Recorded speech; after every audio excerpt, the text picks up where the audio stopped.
Sobat Agro, selamat datang kembali di channel YouTube AgroZin ID yang selalu memberikan informasi menarik dan up-to-date seputar dunia pertanian. Sobat Agro, pernah dengar belum sih NGO yang bergerak di bidang lingkungan hidup dan kehutanan? Terus bagaimana sih peran NGO tersebut? Nah, di segmen kali ini Rane mau kasih informasi nih terkait tentang NGO atau Non-Governmental Organization atau yang kita biasa menyebutnya dengan LSM.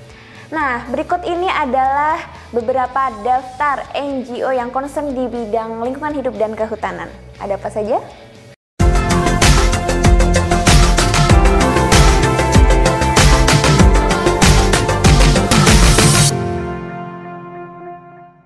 Sobat Agro, peran aktif NGO di dalam pengelolaan kehutanan di Indonesia ini semakin nyata. Pasalnya nih, organisasi non-pemerintahan ini memiliki peran yang besar, kekuatan yang besar dalam mempengaruhi pemerintah dalam mengambil suatu kebijakan, khususnya di sini adalah Kementerian Lingkungan Hidup dan Kehutanan. Pemerintah di sini tidak hanya menjadi satu-satunya aktor yang paling berkuasa atas suatu kebijakan, tetapi ada celah nih untuk para organisasi non-pemerintah atau swasta yang dapat berkontribusi dalam pengambilan kebijakan. Nah, salah satu yang menjadi aktor yang memiliki peran penting dalam pengambilan kebijakan di sektor kehutanan Indonesia ini adalah NGO atau Non-Governmental Organization, atau kita di Indonesia sering menyebutnya dengan LSM, Lembaga Swadaya Masyarakat.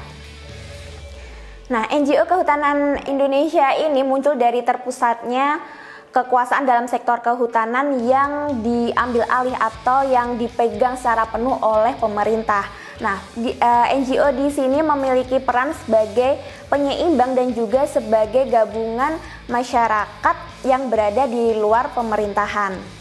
NGO di sini juga banyak menyuarakan berbagai kepentingan masyarakat, khususnya yang berada di sekitar hutan, karena secara kita ketahui bersama seringkali masyarakat di sekitar hutan ini dirugikan dengan adanya kebijakan yang diambil oleh pemerintah.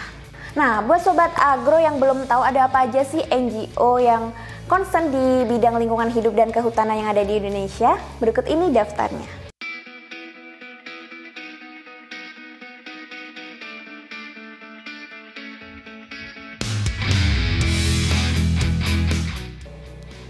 Yang pertama ada WWF atau World Wide Fund for Nature.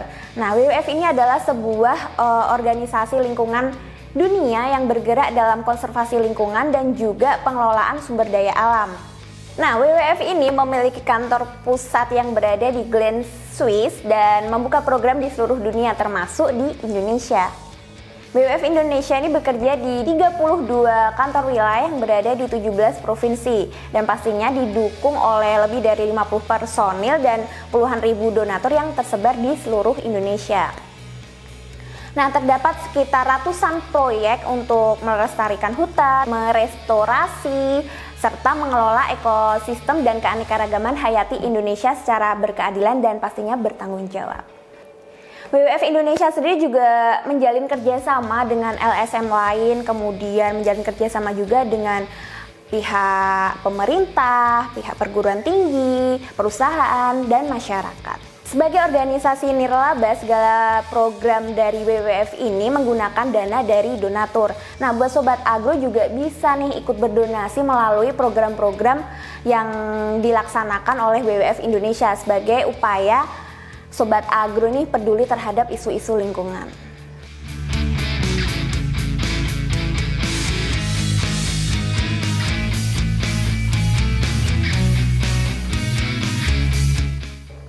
Oke, selanjutnya ada Greenpeace. Greenpeace ini adalah organisasi pecinta lingkungan yang bergerak melalui aksi kampanye lingkungan dengan bantuan dan dukungan individu independen melalui donasi.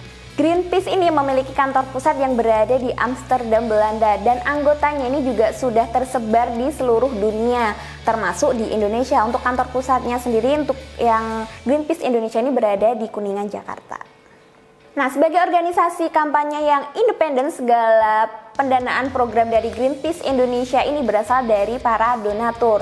Nah, Sobat Agro ini juga bisa ikut berdonasi dan juga menjadi relawan dengan cara mendaftar di websitenya Greenpeace Indonesia.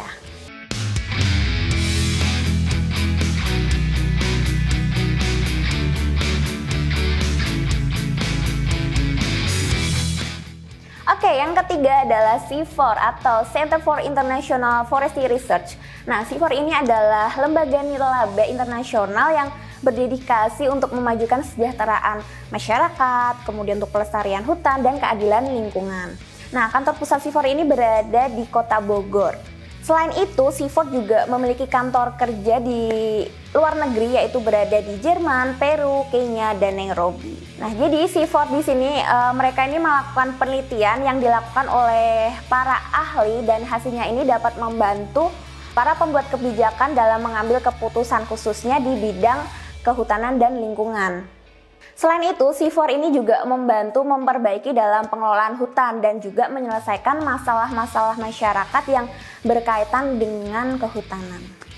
Nah, setiap tahunnya ini CIFOR mempublikasikan lebih dari ratusan hasil penelitian.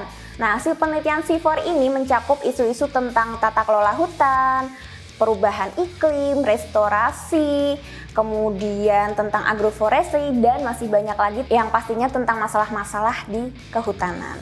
Nah, publikasi ilmiah tersebut juga sudah tersedia dalam berbagai bahasa.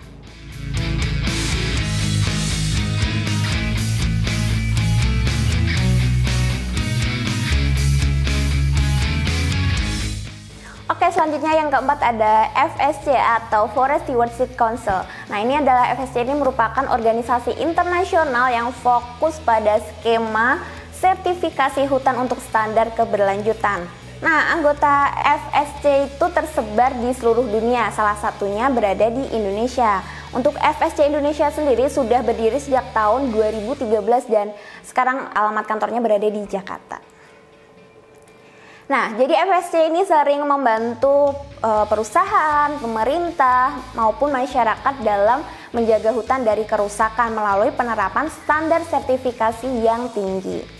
Nah, proses sertifikasi yang dilakukan oleh FSC ini dilakukan melalui proses konsultasi publik. Nah, hal ini bertujuan agar masyarakat sekitar hutan ini dapat menyuarakan pendapatnya.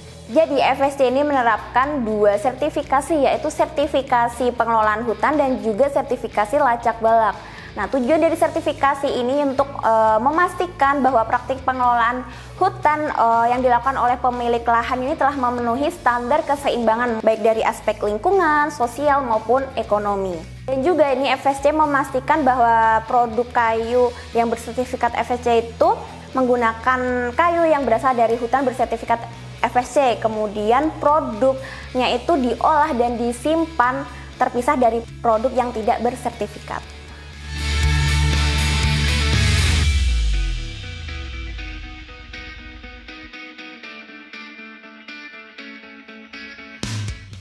Oke Sobat Agro, dan yang terakhir adalah KeHati. Nah, Yayasan KeHati sendiri ini telah berdiri sejak 12 Januari tahun 1994.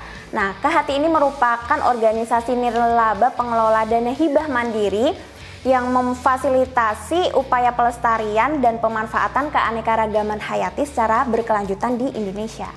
Pelaksanaan program KeHati dibagi dalam 3 ekosistem, yaitu kehutanan, kelautan, dan juga pertanian. Dalam menjalankan programnya ini, Yayasan KeHati menjalin kerjasama juga dengan para pihak swasta yang lain, perusahaan, kemudian pemerintah, perguruan tinggi, dan juga masyarakat. Yayasan KeHati sendiri telah bekerja sama dengan lebih dari 1.000 lembaga lokal yang tersebar di seluruh Indonesia. Kemudian untuk pendanaannya, KeHati juga mendapatkan pendanaan dari hibah yang berasal dari donor multilateral, bilateral, sektor swasta, kemudian filantropi, dan crowdfunding.